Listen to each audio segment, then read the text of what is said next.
Así que bueno, vamos a ir recibiendo aquí los mensajes por chat. Y un poco esa es la dinámica. Luego de eso vamos a hacer vamos a darle un diploma de agradecimiento, para el cual voy a llamar a Mariel, que es nuestra directora de programa de Montevideo. Y bueno, al final vamos a pasar el código PDU para los miembros del capítulo, para los miembros que están presentes. Y bueno, nos despedimos un poquito con eso. Esa va a ser la dinámica. De vuelta, agradecerles a todos. Y bueno, ¿están viendo bien la presentación y se escucha bien el audio? Sí, yo lo escucho muy bien, sí. Buenísimo. Antes de comenzar con la charla, ni que hablar, presentar a Alejandro Bianchi. Es un gusto tenerte. Alejandro tiene un currículum muy, muy extenso y muy profundo. Una de las cosas que conversé con él fue que era a lo mejor que era lo que le parecía más oportuno mencionar para conocerlo un poquitito. Y básicamente los puntos que queríamos estresar de su extensa, profusa trayectoria son que él ha tenido una formación, es un certificado profesional de arquitectura de la CMU University de Estados Unidos, si no estoy equivocado es la Carnegie Mellon University. Sí. Es presidente de Lifeware, que es una consultora, es una empresa de consultoría en software, con sede en Argentina. ¿Estoy bien en Buenos Aires? Sí. Cualquier cosa, Alejandro, por favor, corregime. Sí, Matías, no te preocupes. A su vez, ha sido visitante, o sea, ha formado parte del programa de visitantes distinguidos del IEEE para Latinoamérica, en temáticas de transformación digital, de arquitectura de software, de sistemas, y aspectos relacionados al mundo de la agilidad y a la calidad en software. Otro de los aspectos que nos toca un poquito más de cerca es que es profesor visitante de ORT, y a su vez también es profesor docente de la Universidad Católica de Argentina. Con más de 40 años como profesional y como experto, tenemos el agrado de tenerlo hoy, Alejandro, con nosotros, así que sin más le doy la palabra y un agradecimiento de parte del capítulo. Alejandro. Bueno, muchas gracias, Matías, por la presentación. Si me dejas, voy a compartir mi pantalla.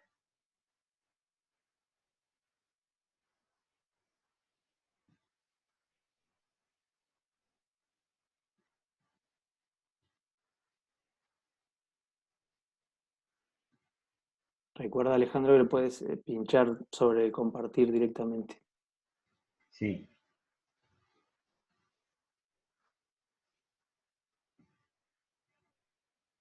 Bárbaro. ¿Se ve? Ahí ya estamos viéndole. Ok.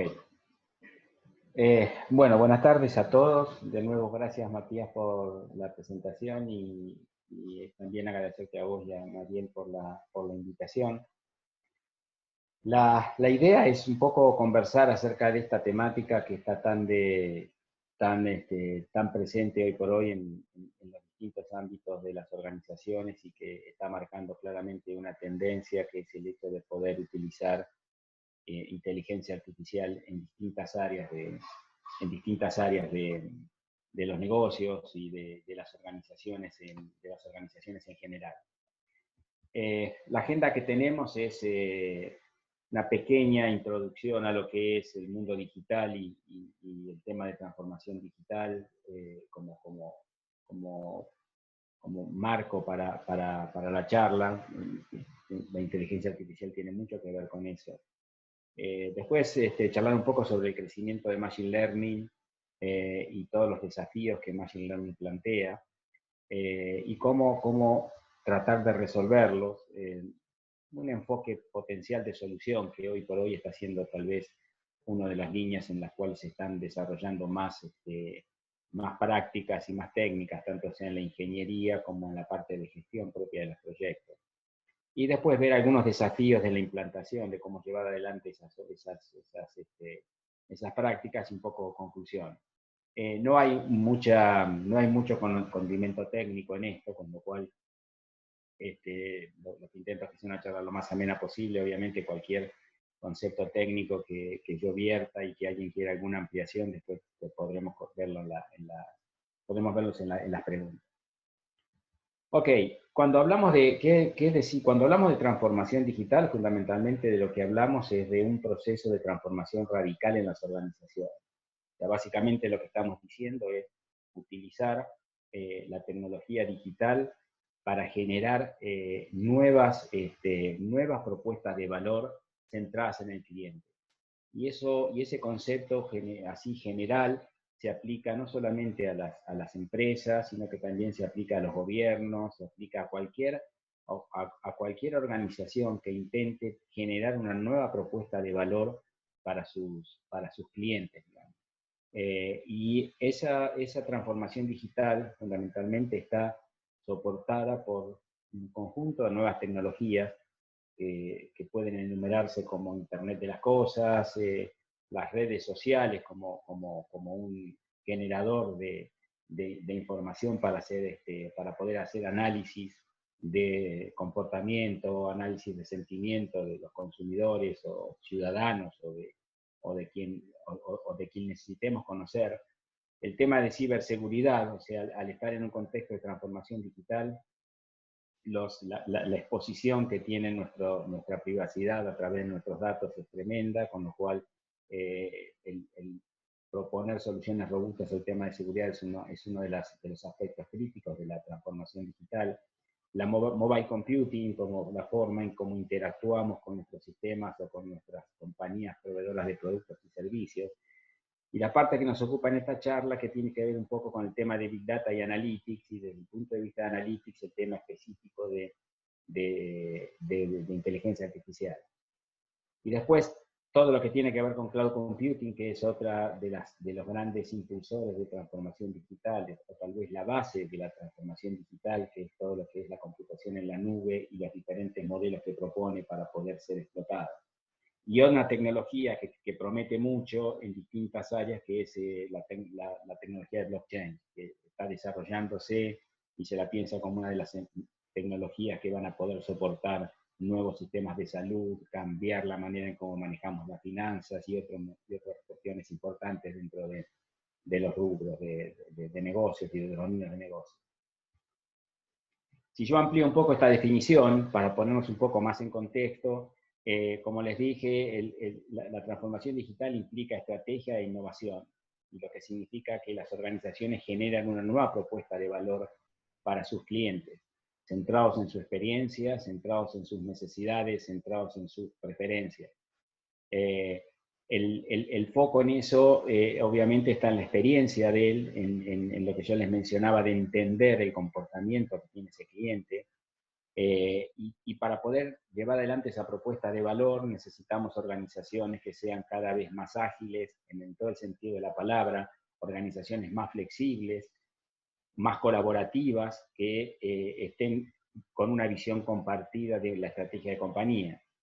El tema de automatización de procesos como una forma de hacer excelencia operativa, o sea, proponer experiencias novedosas y experiencias fuertes para los clientes, implican también excelencia operativa. Y obviamente todos esos cuatro cubos que figuran ahí, esas cuatro competencias que las organizaciones tienen que desarrollar, tienen que estar fundamentalmente guiadas por los datos. O sea, uno de los focos de la transformación digital es que las organizaciones se tienen que convertir en organizaciones data-driven.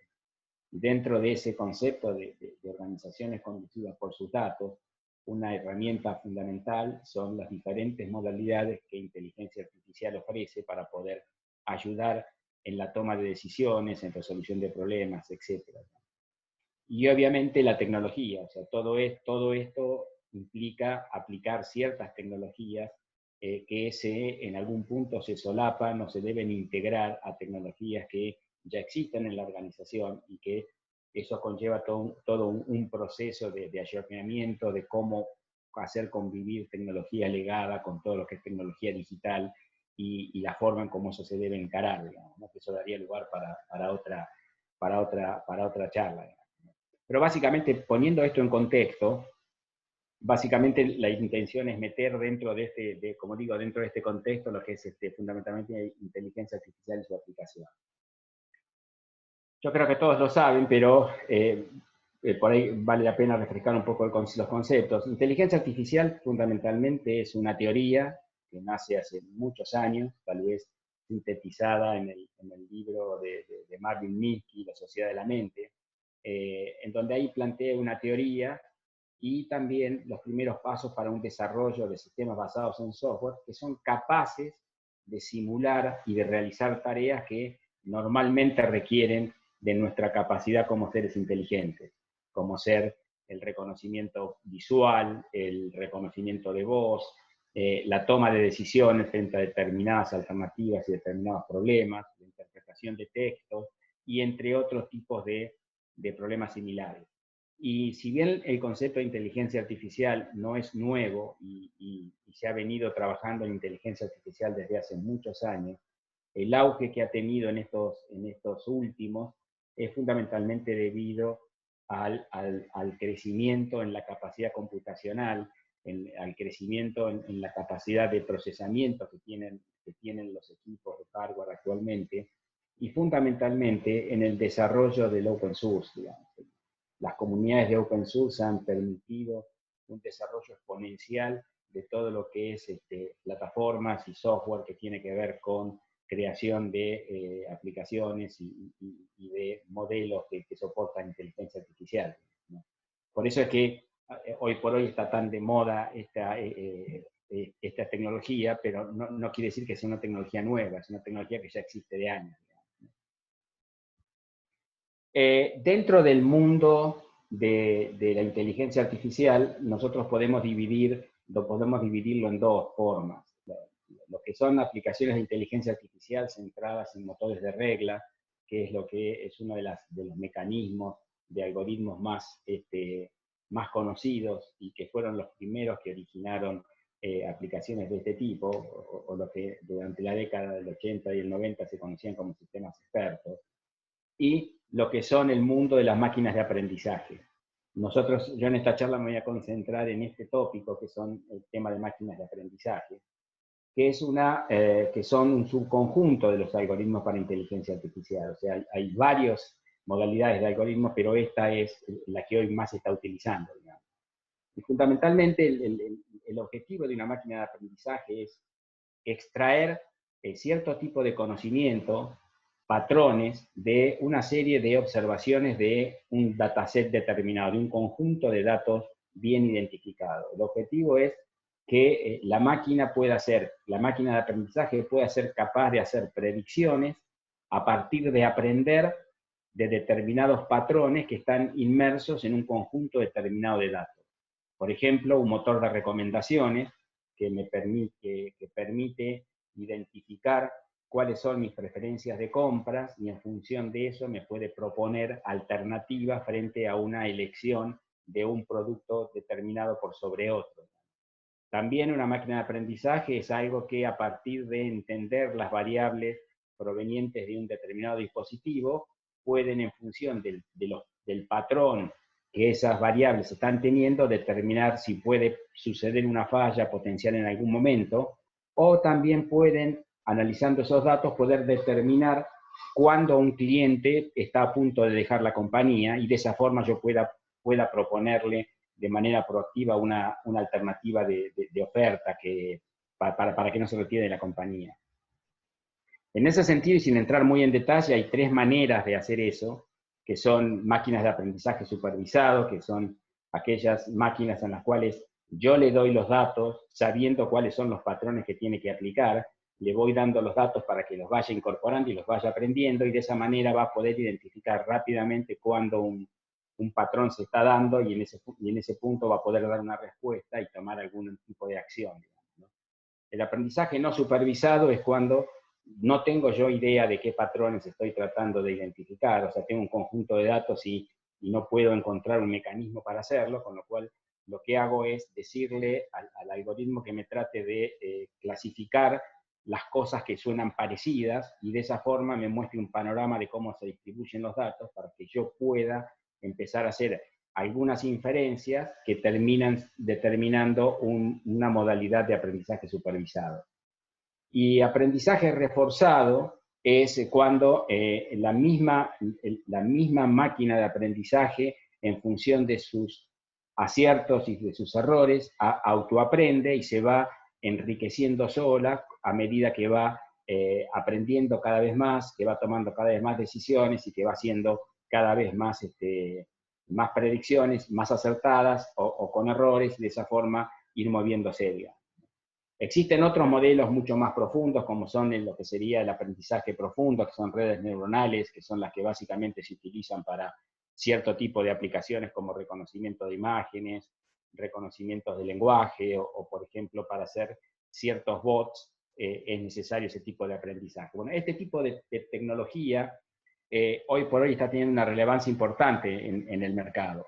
Fundamentalmente, ¿por qué? Porque está empezando, se trabaja mucho en análisis de comportamiento. O sea, cada vez que nosotros entramos a Amazon y tenemos nuestra cuenta en Amazon, Amazon, en función de por dónde navegamos, qué es lo que miramos y demás, toma toda esa información y arma nuestro propio perfil de comportamiento, de tal manera de que sepa con anticipación, aún a que nosotros querramos hacer determinada cosa, ya nos diga: tengo esto para vos, esto te puede interesar, esto está preparado para que lo puedas comprar vos, etc. Toda la parte de gestión de servicios públicos, todo lo que tiene que ver, por ejemplo, con la aplicación de la inteligencia artificial para facilitar la mejora del consumo de servicios eléctricos, de consumo de gas, de que haya máquinas de aprendizaje que le permitan a los usuarios poder utilizar mejor su consumo energético. Lo que decía, recomendaciones de productos, diagnóstico y tratamientos médicos, aplicado también a seguridad y defensa, todo lo que tiene que ver con análisis financiero, mantenimiento preventivo, utilizar máquinas de aprendizaje para prevenir fallas en líneas de producción o en equipamiento de alto riesgo, y aún mismo en tecnología, digamos. Lo que se conoce como programación aumentada, por ejemplo, son máquinas de aprendizaje que están ayudando a los programadores a desarrollar mejores programas, a partir de identificar patrones de construcción y sugerir mejores formas de elaborar un determinado programa. Y todavía quedan muchas más áreas por explorar. La IEEE dice que el crecimiento durante el 2020 de la utilización de inteligencia artificial va a triplicar los últimos 5 años de implementación de este tipo de técnicas, solamente en un año, y trabajando cada vez en áreas más críticas, digamos, ¿no? Entonces, una buena lectura es este paper de Getting Serious About Data Science, muy reciente, de Thomas Davenport, tal vez uno de los gurúes más relevantes de este siglo en lo que tiene que ver con procesos, gestión de conocimiento, inteligencia artificial. Y en ese paper que está disponible, Davenport dice que una buena regla general dice que por cada dólar que yo gasto en desarrollar un algoritmo de máquina de aprendizaje, debo pensar en gastar $100 para desplegarlo y soportarlo. O sea, lo que está tratando de decir es que el proceso de elaborar un algoritmo que resuelva un problema de inteligencia artificial, como los que he mencionado, es mínimo con relación al costo que implica poner eso en producción. Y eso básicamente, ¿por qué? Y eso fundamentalmente porque los requerimientos son cada vez más críticos. O sea, cada vez más este concepto de inteligencia artificial se está metiendo a resolver problemas que se meten en cuestiones de misión crítica, en donde existe riesgo de vida o donde puede haber fallas catastróficas que desde el punto de vista financiero pueden crear una debacle, o que desde el punto de vista de control de fallas podrían llegar a generar una paralización de una planta de producción, por ejemplo. Entonces, ese tipo de requerimientos cada vez más críticos hacen que, adicionalmente a eso, este tipo de componentes de inteligencia artificial tengan que integrarse a otros sistemas de la organización.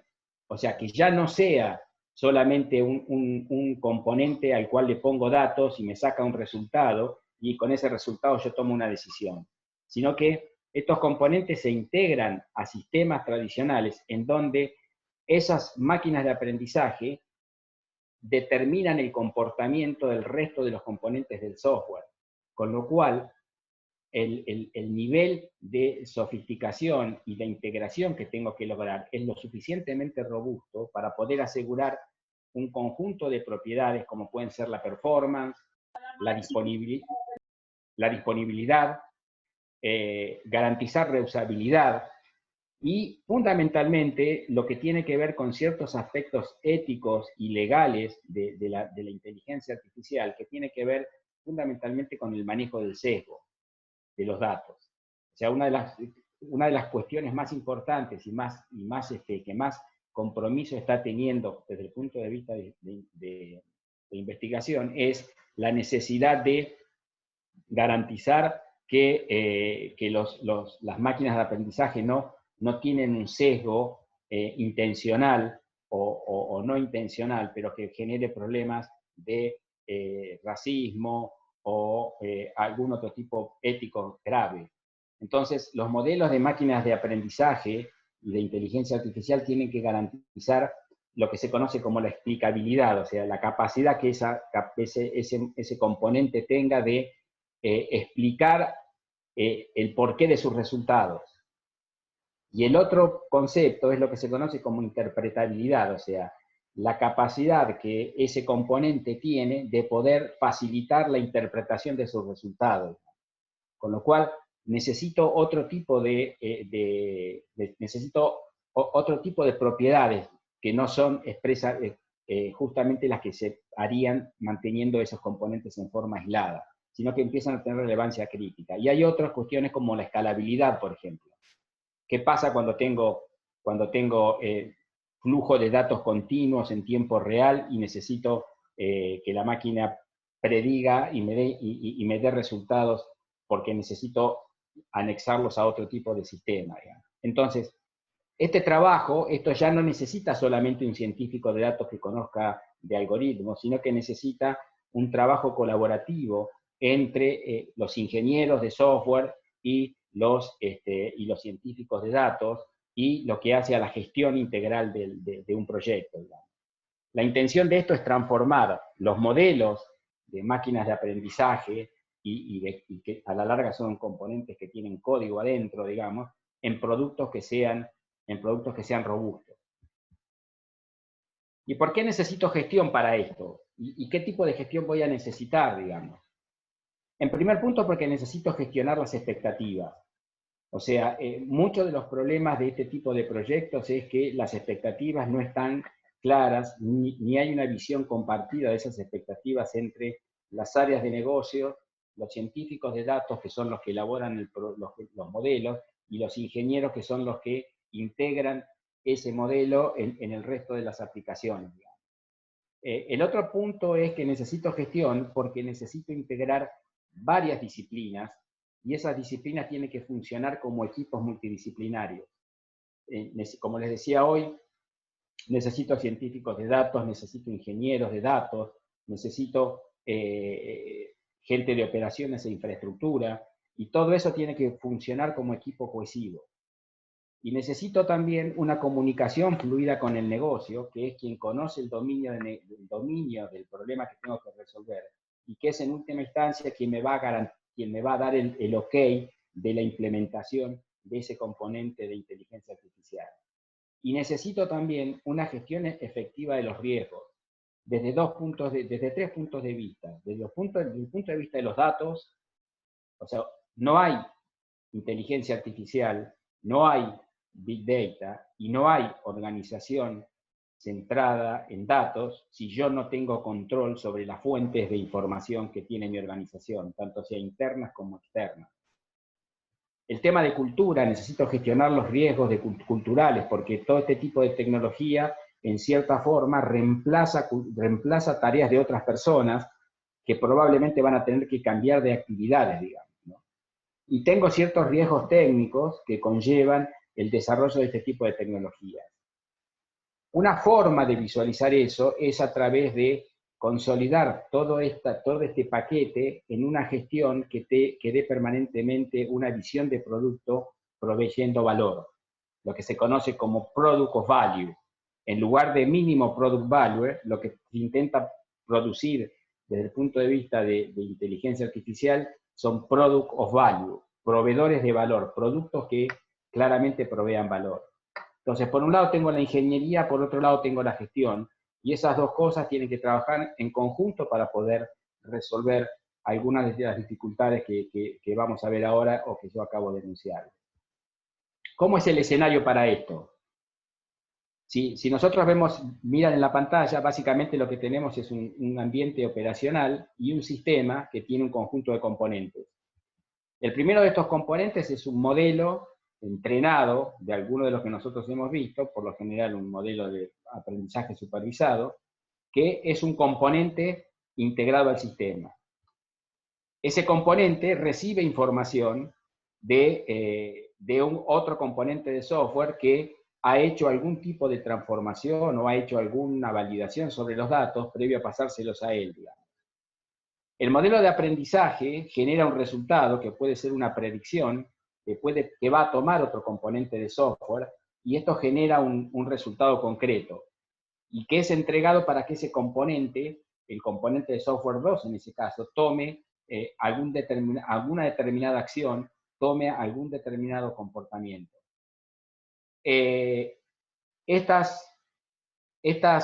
Toda esta secuencia de eventos más el funcionamiento de la máquina de aprendizaje genera un conjunto de requerimientos y de mediciones que me permiten a mí observar y monitorear todo el funcionamiento de este sistema.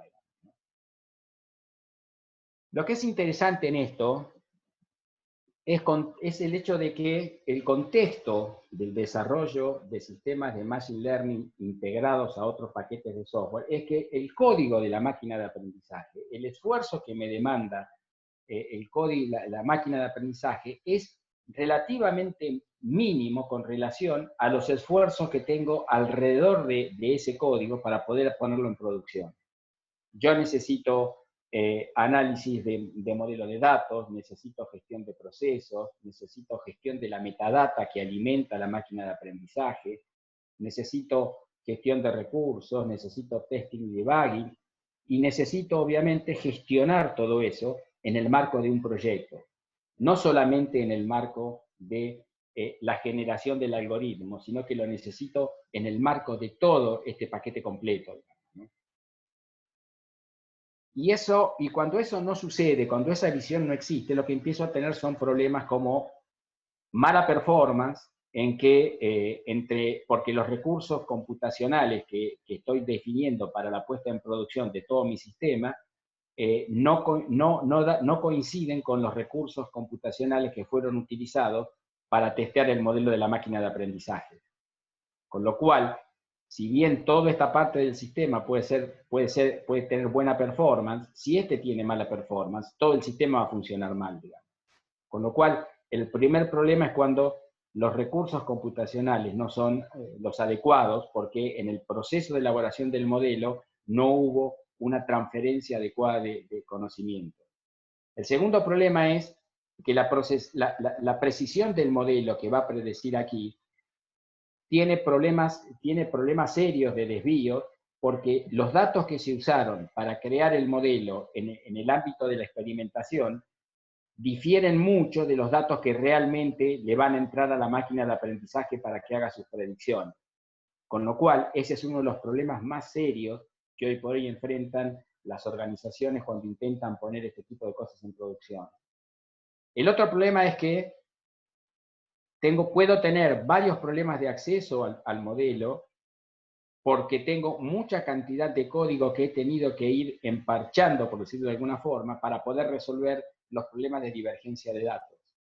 Con lo cual, el siguiente problema es que toda la información de monitoreo que me permita identificar desvíos o errores cometidos por la máquina de aprendizaje no me sirven demasiado, porque lo que se usó como referencia para monitorear el modelo en la etapa de experimentación no coincide con lo que en realidad fue trasladado a la instancia de producción.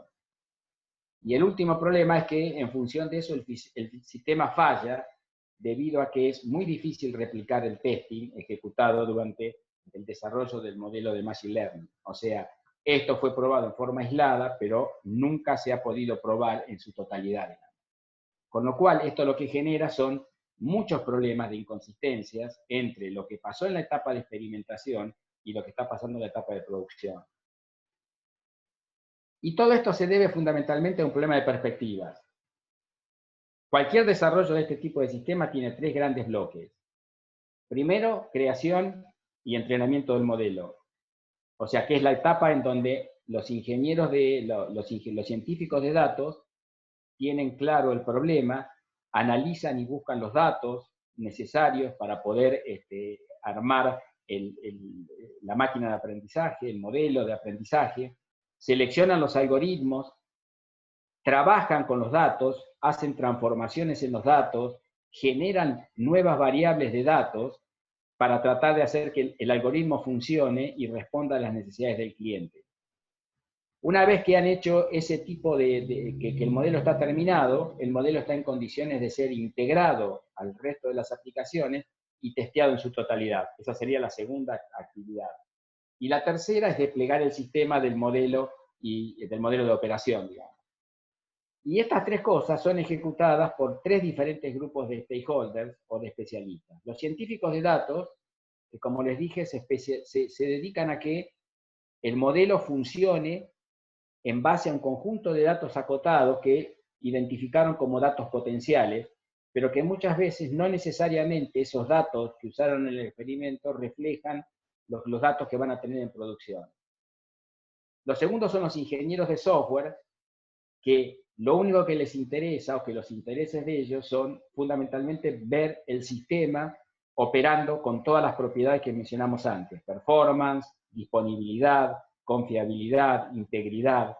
Y la gente de infraestructura, que lo que pretende es que el sistema opere sin fallas y dando los resultados que el negocio está esperando de eso.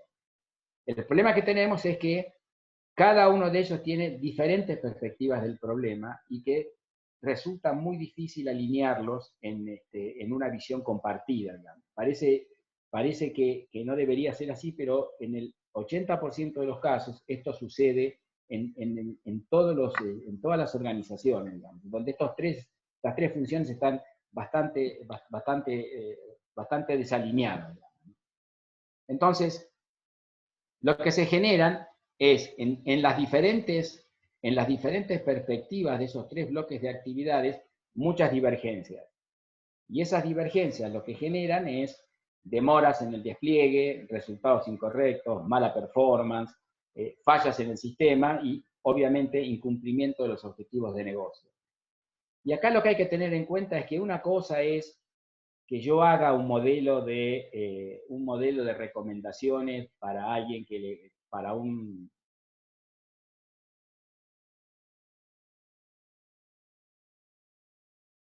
modelo y lo implemente dentro de mi sistema de gestión de créditos en el banco, y que a partir de ese modelo de máquina de aprendizaje yo decida a quién le doy un crédito, digamos. Son dos situaciones en donde el riesgo de error en uno es mínimo y el otro es muy serio, digamos, porque puede tener varios niveles de implicancia. O la otra, que puede ser que yo tenga un excelente algoritmo insertado en un sistema de control de una planta de producción, pero que el nivel de performance del control de fallas sea tan lento que las fallas sucedan antes que me las prediga el modelo, que la predicción que me haga el modelo, con lo cual no voy a estar cumpliendo con los objetivos de negocio, y en algunos casos, como dijimos, eso puede ser un problema de misión crítica. El enfoque de solución es la integración de Machine Learning, o sea, de la creación de inteligencia artificial al resto del grupo de desarrollo a través de una gestión adecuada de ese proyecto, incluyendo la parte de experimentación.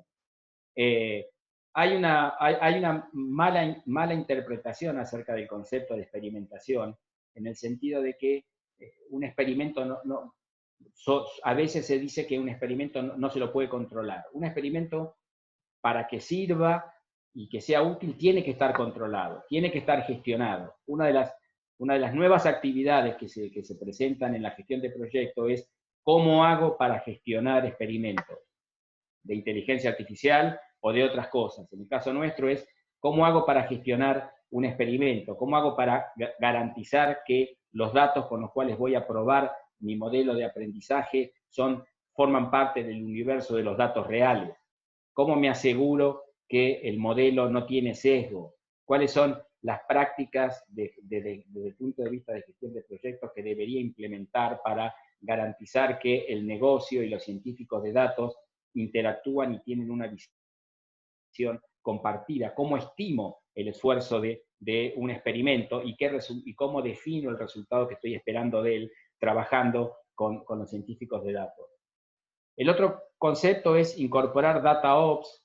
DataOps es un concepto de llevar el gobierno de datos a un nivel superior, en donde todas las fuentes de datos que voy a utilizar para mis implementaciones de inteligencia artificial están puestas bajo control. El otro punto es incorporar la filosofía de DevOps, o sea que sería agilidad más el despliegue continuo de aplicaciones aplicado a inteligencia artificial, y que todos estos pipelines puedan integrarse de tal forma de poder crear aplicaciones integrando inteligencia artificial. Y una práctica fundamental, que es una práctica que es fundamental no solamente en esta área, sino que es fundamental también en todo lo que son la construcción de sistemas en contextos ágiles, en donde el tema de arquitectura es lo que me permite a mí facilitar la gestión de la deuda, la gestión de la deuda técnica. Y este concepto es un concepto nuevo que está teniendo mucha difusión, se está escribiendo muchos libros relacionados con esto, que es lo que se conoce en Machine Learning Operation, que conjuga aspectos de ingeniería, de la ciencia de datos y de la gestión de proyectos. Son conceptos nuevos y que como tales están evolucionando continuamente y sobre los cuales hay todavía mucho para trabajar. Básicamente, tiene cuatro grandes bloques de actividades. La primera, que es la que se encarga de fabricar los modelos de inteligencia artificial, de Machine Learning, en donde la actividad básica es la experimentación, en donde hay acceso a los datos, análisis de sus estructuras, la aplicación de técnicas de feature engineering para tratar de enriquecer y de mejorar los datos, desarrollo del modelo, escrito en Python o en R, con un proceso de testeo de ese modelo, ese testing utilizando técnicas como podrían ser A/B testing o alguna técnica similar. La parte de la gestión, todo lo que tenga que ver con gestionar estos modelos a través de la incorporación de nuevos roles dentro de la organización, todo lo que es la gestión de la configuración de estos modelos, cómo garantizar la trazabilidad entre los requerimientos del negocio, los datos, el algoritmo y la predicción que tengo que esperar, cómo garantizo o cómo aseguro la gestión del reuso de modelos desde un repositorio centralizado, en donde yo pueda reusar modelos para futuras aplicaciones. Después tengo el bloque de despliegue e integración, donde lo que hago ahí es definir cuál es mi estrategia de entrega de los modelos y su integración con el resto de las aplicaciones. Y todo lo que es monitoreo, medición de modelos, medición de performance del sistema, cómo hago para reentrenar el modelo y cómo hago para hacer una evaluación del retorno de inversión. En qué medida la aplicación de este modelo de inteligencia artificial me ha facilitado o me ha permitido a mí tener un retorno de inversión positiva, incrementando mi market share, mejorando mi eficiencia operativa, etc. Estos cuatro bloques de actividades se plasman fundamentalmente en un modelo iterativo de desarrollo, en donde la actividad de experimentación está presente todo el tiempo como punto inicial, de la cual un modelo terminado y probado en lo que sería un sandbox pasa a integrarse con las actividades de desarrollo de aplicación. Esta integración implica integración continua, entrega continua, que una vez que se ha conformado una aplicación integrada con máquina de aprendizaje, pasa a desplegarse en operaciones, y esto implica puesta en producción, monitoreo de datos y monitoreo de aplicaciones y de machine learning. Este ciclo iterativo, que puede seguir un ciclo ágil basado en Scrum o en Disciplined Agile, en mi caso particular prefiero mucho Disciplined Agile, el modelo de Scott Ambler, porque es un modelo híbrido y que me permite mucha libertad en elegir la forma en cómo quiero desarrollar las cosas. Este modelo tiene transversal gobierno de inteligencia, de todo lo que es inteligencia artificial, garantizando la explicabilidad, mantenimiento y reuso de los modelos, y consideraciones, y un elemento que es la gestión del sesgo, que es las consideraciones y resguardo éticos y legales de la aplicación de inteligencia artificial. Y de este lado lo que tengo es todo lo relacionado con la gestión de los datos.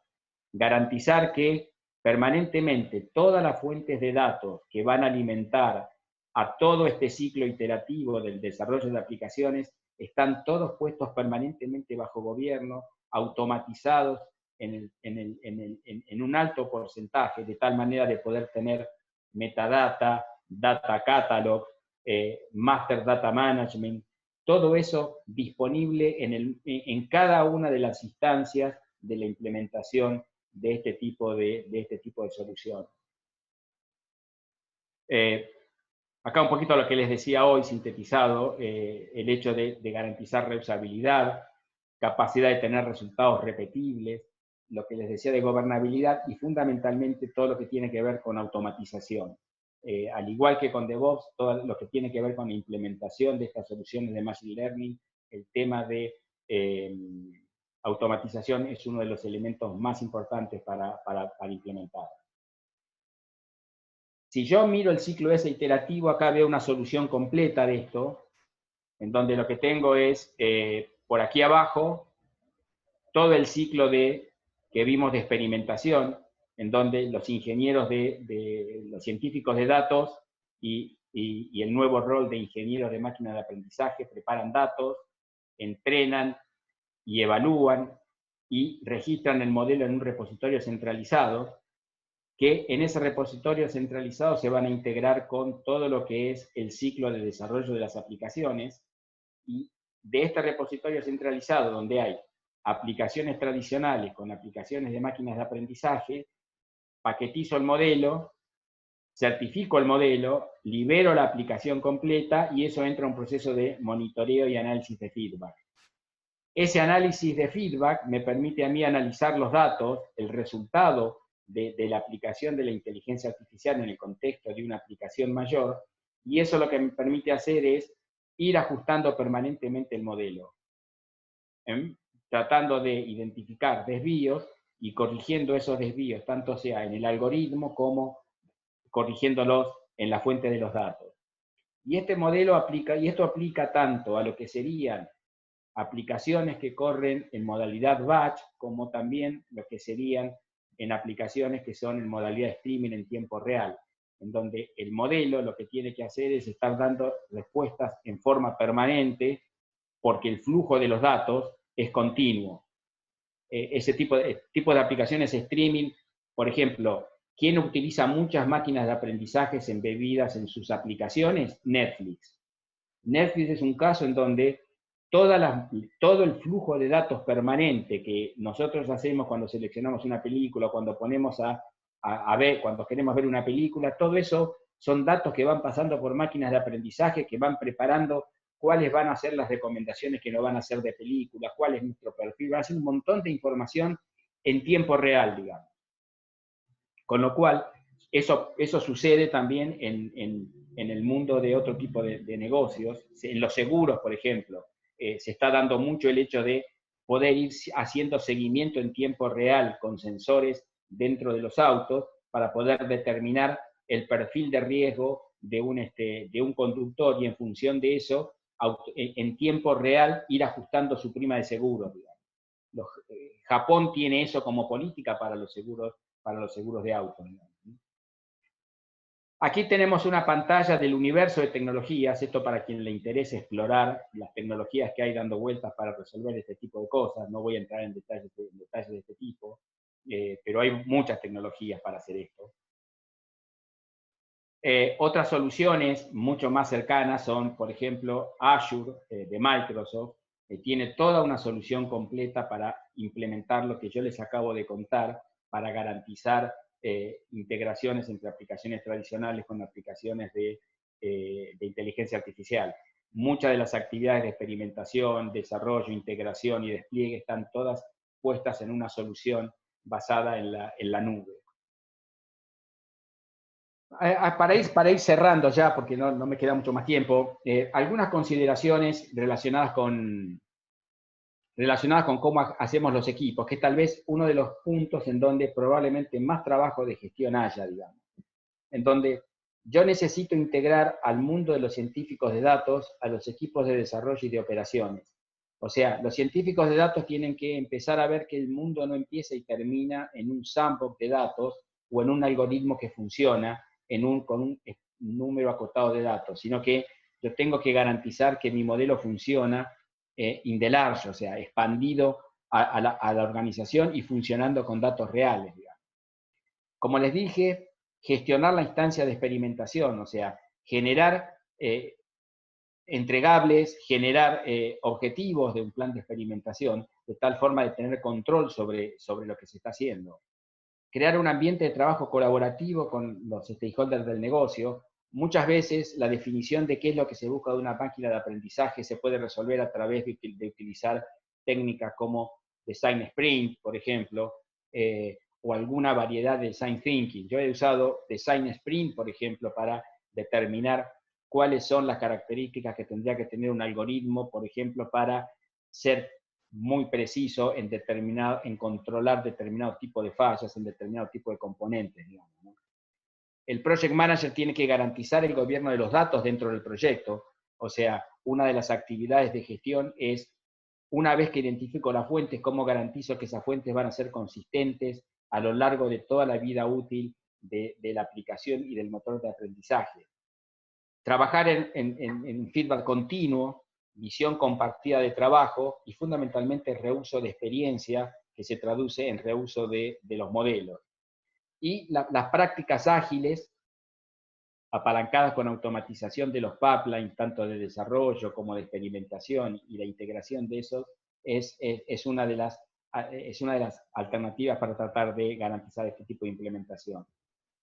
Estos son los roles nuevos que aparecen. El científico de datos, que es quien desarrolla y testea y monitorea su modelo, con un ingeniero de Machine Learning, que es el que maneja el diálogo con los más técnicos, los stakeholders del negocio, que son los que tienen el conocimiento del dominio y que a su vez monitorea que el resultado del componente de inteligencia artificial responde a las necesidades del negocio, que no tiene sesgo y que tiene capacidad para poder procesar todo el volumen de información que tiene la organización. Los arquitectos de datos, que son los que permiten identificar y proponer las fuentes de datos y que ejercen gobierno sobre eso.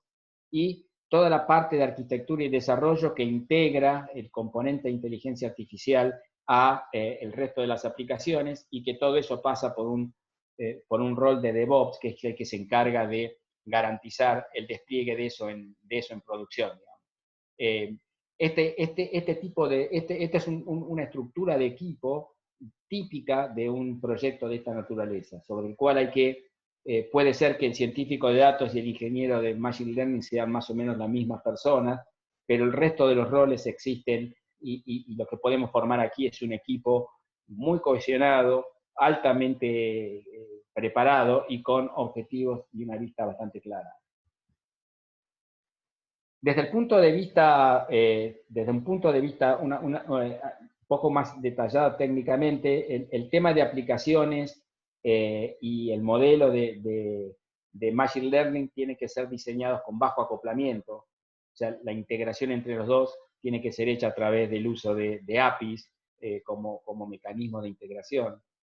por ejemplo, repositorios centralizados para facilitar control de versiones, que es una actividad crítica en Machine Learning, o sea, poder tener clara la versión de cada uno de los modelos que fueron generados, manejo de trazabilidad y manejo de reuso, poder reusar modelos para diferentes tipos de problemas. Y obviamente los científicos de datos tienen que acostumbrarse a documentar sus modelos para garantizar explicabilidad e interpretabilidad, como habíamos visto. Y obviamente hay muchos ambientes para Machine Learning Operation, para simplificar la implementación. Cada uno de los grandes vendors tiene una plataforma que o está disponible o está a punto de estar disponible. Azure, Amazon y Google Cloud tienen fundamentalmente sus propias plataformas, o si no, existen varios productos open source que se pueden armar como stack tecnológico para soportar este tipo de aplicaciones. Esto es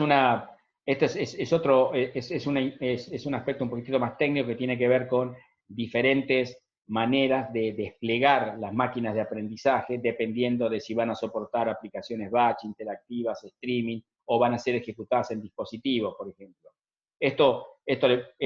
Aquí, desde el punto de vista de proyectos, esto define el grado de complejidad del proceso de despliegue del modelo de aprendizaje, digamos. O sea, que no es simplemente hacer un programa en Python. Muchas veces se creen, bueno, y si el programa en Python tengo, el modelo funciona y ya está. No, hay que pensar en que ese modelo, cómo va a ser usado, de qué manera va a ser desplegado, con qué otras aplicaciones su API se va a integrar, con lo cual genera una serie de consideraciones técnicas que tienen que ser tenidas en cuenta.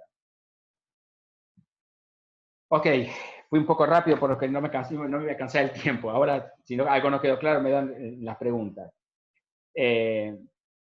Una primera cosa que nos queda es un uso creciente de Machine Learning en nuevos dominios. O sea, esto cada vez más va a seguir apuntando. Si ustedes miran en los requerimientos de las empresas, de cada 5 posiciones que se están buscando, 3 tienen que ver con ciencia de datos.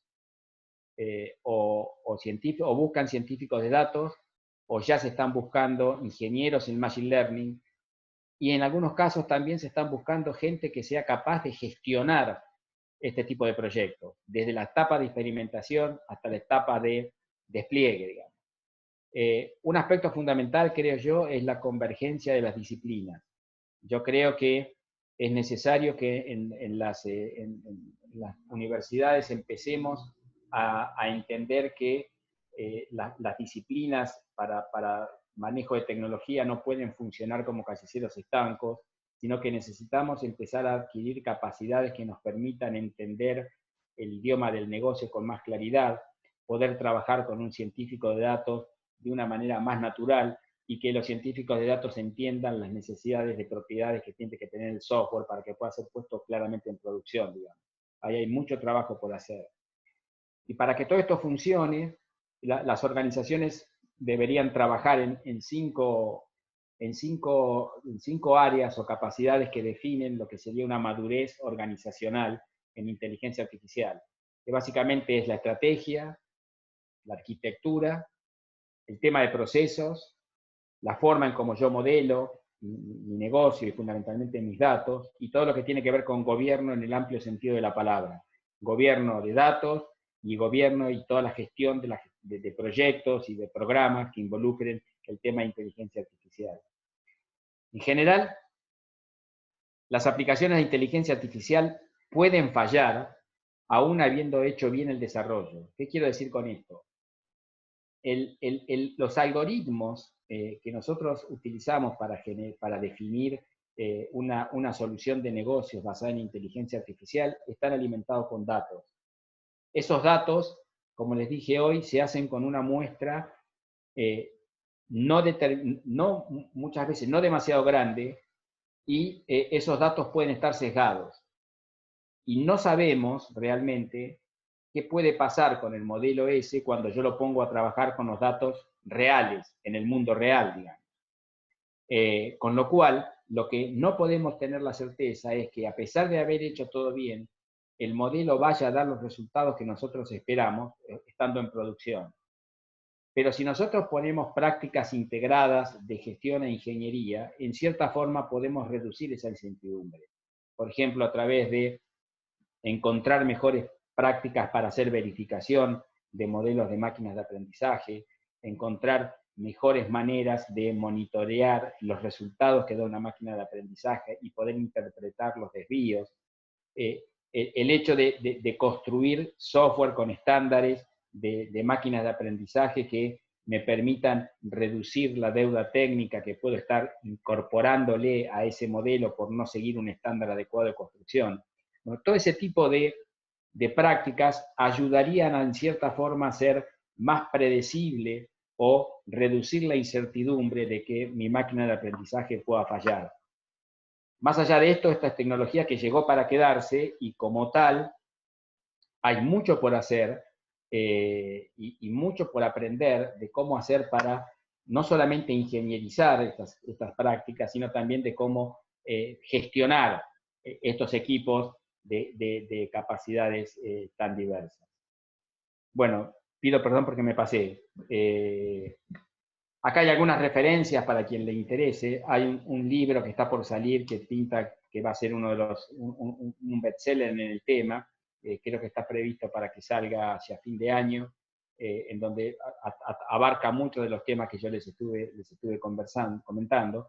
Y aquí hay mucha información proveniente de algunos de los vendors que le pueden dar a quien le interese el tema bastante información. Ok. Espero haber sido claro, traté de cumplir el tiempo, medio que me pasé. Matías, perdón. Estupendo, Alejandro. La verdad que muchísimas gracias. Excelente charla y con gusto. Yo creo que te podría seguir escuchando. Ahora, sí, han llegado algunas preguntas. Bueno. Capaz que tenemos 2 o 3 minutitos para conversar. No vamos a tener mucho tiempo, pero bueno, vamos a tratar de cumplir con todo. Bueno. Por allí, arrancando por una que es pedido de información, que nos preguntan si se podría pasar el link al artículo recomendado de los $100 o 100 pesos por cada dólar de desarrollo. No sé sí, yo se los puedo ese pasar, digamos. Aquellos que estén suscritos al Sloan Institute del MIT, lo pueden acceder en forma gratuita, digamos. Pero yo te lo paso, Matías. Bien, bárbaro. Luego, un poco lo que tiene más que ver con la charla, una de las preguntas que nos hacían llegar es ¿qué estrategias podemos usar para prevenir sesgos en los datos de aprendizaje? Esa es una pregunta, ¿no? Muy importante, digamos. Arranqué con las fáciles. Hay muchas técnicas de análisis de sesgo, algorítmicas, digamos. Pero fundamentalmente Harvard, la Universidad de Harvard, que trabaja mucho en el tema de sesgo e inteligencia artificial, está recomendando una metodología de trabajo centrado en workshop, en donde hay una definición del problema, una identificación de cuáles son los datos y que se tienen que trabajar y un trabajo de revisión continua de los desvíos que puedan tenerse de esos datos. O sea, es un trabajo basado en workshop más que en técnica, digamos, ¿no? Pero en realidad lo que más se está utilizando son los algoritmos para identificar determinado tipo de sesgos sobre datos. Hay algoritmos para identificar sesgos vinculados con aspectos raciales, muchos algoritmos relacionados con sesgos vinculados con problemas de género. Hay mucho sobre eso, digamos, ¿no? No soy un experto en el tema, pero si se busca en la Universidad de Harvard, creo que hay papers interesantes que pueden analizarse sobre eso. ¿Mm? Sí, a su vez, cuando un algoritmo queda mal calibrado, rápidamente ya hemos visto cómo Facebook o Google salen a pedir perdón y no, porque el usuario enseguida lo testea. O sea. El problema es que el tema del sesgo puede ser intencional.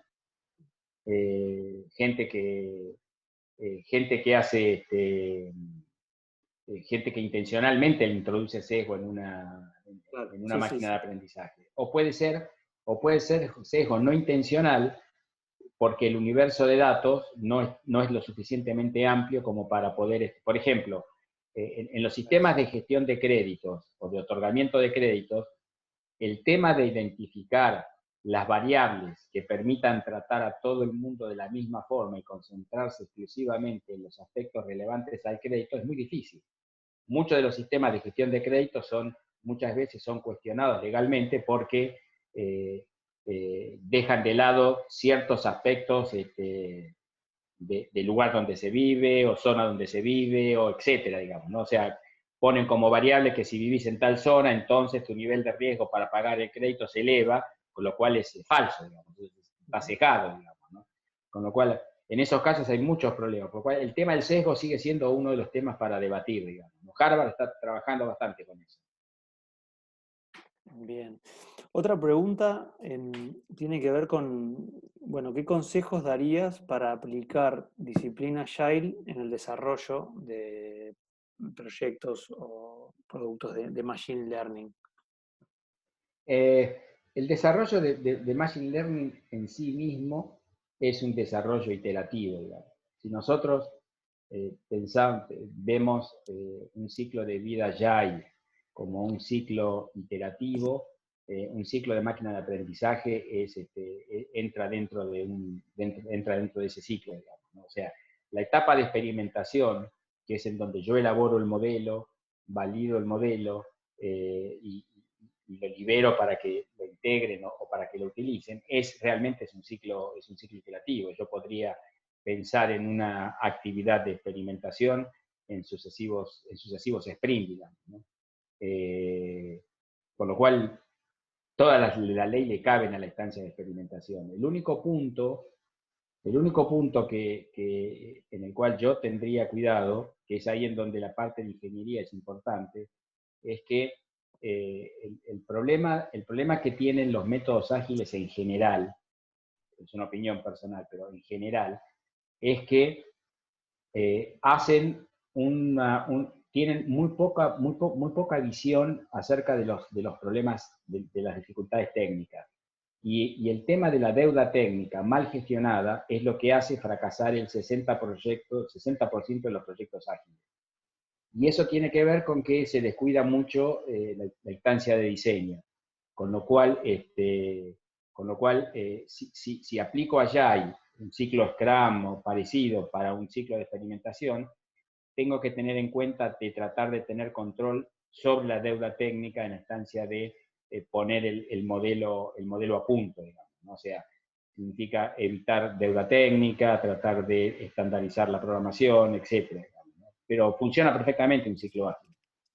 Está muy claro, yo creo que en la industria uruguaya, en la industria regional, se suma, digamos, a los desafíos de transformarse hacia un mundo más ágil, o de integración más continua y de desarrollo integrado y agile, este aspecto, ¿no? De incorporar, no sé, un modelo de desarrollo de inteligencia artificial. Yo creo que ahí hay como para la región, no sé cómo lo ves tú, Sí, digamos. sí, hay mucho para hacer, hay mucho por hacer todavía, ¿no? Todavía las compañías están empezando a tener relevancia de lo que pueden obtener de este tipo de tecnología. Si bien cada organización tiene realidades diferentes, pero cada vez más se va a ir insertando dentro de las organizaciones. Es verdad. Alejandro, nos quedan dos preguntas, las vamos a Sí. tratar de hacer en estos minutos. Una de ellas es, desde el punto de vista técnico, bueno, ¿es posible aplicar los modelos de aprendizaje a actividades críticas hospitalarias? Sí, sí, es posible. De hecho, muchos de los modelos de- de máquinas de aprendizaje, fundamentalmente de aprendizaje supervisado, están apuntando a hacer un soporte en actividades hospitalarias, como por ejemplo poder prevenir picos de utilización de camas, mejor manejo de stock de farmacia, etcétera. Hay muchas aplicaciones que tienen que pueden. De hecho, yo estoy trabajando en este momento en máquinas de aprendizaje que tienen que ver con hacer auditorías sobre órdenes médicas, digamos. O sea, una máquina de aprendizaje que pueda interpretar una orden médica y detectar si eso es consistente con lo que requiere el sistema, el seguro de salud o no, digamos, ¿no? Que son tareas que pueden hacerse, pero el universo de la aplicación de inteligencia artificial al área hospitalaria y medicina es muchísimo.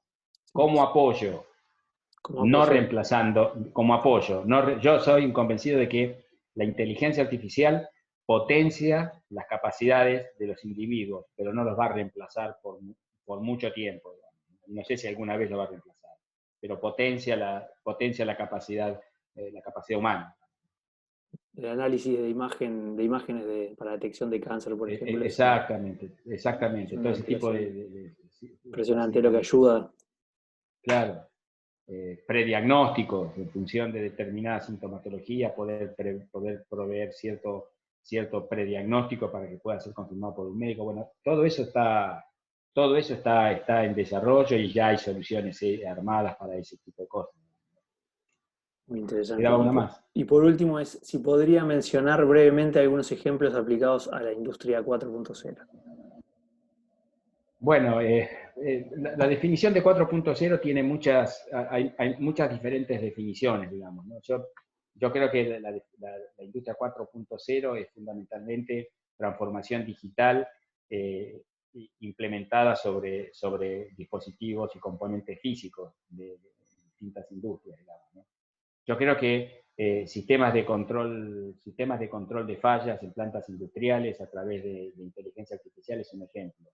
Industria 4.0 es optimización de los flujos de logística, la implementación de máquinas de aprendizaje embebida en productos como pueden ser los autos, que hoy por hoy ya hay autos que vienen con máquinas de aprendizaje que ayudan al mantenimiento preventivo de los vehículos, máquinas de aprendizaje embebidas en diseños de realidad virtual o realidad aumentada, como una manera de ahorrar costos de diseño y prototipación de productos, digamos. Esos son algunos de los ejemplos, digamos, ¿no? Pero habría muchísimos más. Está claro. Bueno, estupendo. La verdad, muchísimas gracias, Alejandro, y a toda la audiencia. Han llegado agradecimientos y felicitaciones por la charla. Bueno, varios por el chat. Un placer. También tenemos, bueno, el agradecimiento le vamos a dar la palabra a Mariel, nuestra directora de programa. Mariel. Hola, ¿qué tal? ¿Se escucha bien? Sí, perfecto. Mariel. ¿Qué tal? Bueno, 3 cositas nada más bien rápidas. Primero, el aviso, recordarles que ahora el 27 y el 28 de noviembre tenemos el Congreso de PMI para aquellos que todavía no se inscribieron, que este año va a ser virtual por motivos obvios, lo cual lo tomamos como vamos a mirar el vaso medio lleno y lo vamos a tomar como una ventaja porque nos permitió hacerlo regional y contar con muchos más disertantes muy prestigiosos que hubiera sido muy difícil traerlos a todos en forma presencial, así que los invito a suscribirse. También nos permitió bajar los costos, con lo cual es un segundo motivo para que se vayan acercando. En segundo lugar, agradecerle a Matías por el excelente trabajo que hizo para toda la coordinación de esta conferencia desde el principio hasta llevar adelante su ejecución. ¿No? Ustedes ya saben, todos los que han venido a las nuestras, que hemos nombrado un project manager para cada una de las conferencias para darle una continuidad a toda la tarea. Y bueno, la verdad, Alejandro, espero que Matías te haya... Claro, sí, todo salió todo perfecto, todo muy bien. Te haya dado toda la atención que tú mereces. Sí. Y agradecerle a Matías y felicitar en nombre de todos los que estamos acá por haber hecho esto posible y felicitarlo por el gran trabajo. La verdad que se nota el cuidado hasta el más mínimo detalle, y la verdad que es un lujo así. Y en último, pero no menos importante, agradecerle a Alejandro. Yo, Alejandro, lo conozco, no sé cuántos, éramos re chiquitos cuando nos conocimos los dos. No empecemos a tocar temas ríspidos, digamos. Claro, casi que gateamos. Él fue mi docente cuando yo hice en el milenio pasado el máster en ingeniería de software, y yo lo conocí como docente, después lo escuché hablar en la primera jornada de ingeniería de software que se hicieron en el Uruguay, fue de los primeros disertantes cuando el tema era todavía una innovación y una cosa muy novedosa, y nos traía los conocimientos de Argentina que estaban como un poco más avanzados. Y después hasta ahora, el año pasado, tuve la agradable sorpresa de encontrármelo de docente otra vez en el posgrado de Big Data e Inteligencia Artificial en la ORT, y maravillada de que sigue siendo un placer escucharlo, no importa de lo que hable. Gracias, María. La verdad es que se nota que sabe muchísimo, pero además tiene una forma muy amena, muy entretenida de hacer que los temas más difíciles resulten mirar un programa de televisión casi. Así que nada, y además una generosidad enorme, cuando lo invitamos enseguida estuvo disponible para cuando nosotros precisáramos, y fue una enorme satisfacción escucharte hablar, Alejandro. Creo que me hago eco de todo lo que estoy leyendo acá en el chat. Una claridad absoluta, una cantidad de conceptos técnicos vertidos uno atrás del otro que te llevan a un ritmo vertiginoso. Y la verdad, sí, la verdad es que es un placer y nos gustaría ya palabrarte para el año que viene. Anda pensando otro tema distinto. Porque... Sí, es un gusto, María. La verdad es que vos sabes perfectamente que yo por Uruguay y por su gente tengo un aprecio muy particular, yo me siento muy cómodo allá, nunca es un esfuerzo viajar a Montevideo, todo lo contrario. Sí, justo antes de empezar estábamos diciendo que lo vamos a declarar ciudadano ilustre, a ver si nos lo podemos traer ahora que no lo dejan venir.